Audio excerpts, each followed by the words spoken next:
আজ আপনাদের সাথে শেয়ার করব কাঁচা মুগের একটা রেসিপি।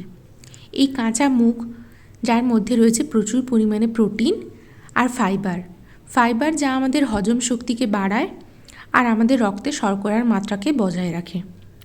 এই রেসিপিটি বানানোর জন্য আমি কাঁচা মুগটাকে সারা রাত ভিজিয়ে রেখেছিলাম। সকালে ওটাকে একটা মিক্সার গ্রাইন্ডারের মধ্যে নিয়ে তার মধ্যে 2-4 টুকরো আদা আর একটা কাঁচা লঙ্কা দিয়ে আমি ওটার একটা পেস্ট বানিয়ে নিয়েছিলাম। এরপর ওই পেস্টটার মধ্যে আমি 2 চামচ সুজি, পরিমাণ মতো নুন আর হলুদ গুঁড়ো দিয়ে একটু পাতলা ব্যাটার টাইপের বানিয়ে নিয়েছিলাম। এরপর প্যানের মধ্যে 1 চামচ ঘি দিয়ে তাতে আমি ব্যাটারটা এইভাবে স্প্রেড করে দিয়ে ওপর থেকে একটু সবজি ছড়িয়ে দিয়ে ভেজে নিয়েছিলাম। তো আমার সকালে ব্রেকফাস্ট একদম রেডি। আমি নিয়েছি একটু টক দই, শসা আর সঙ্গে রেখেছি একটু আম। কেমন লাগলো আমাকে জানাবেন।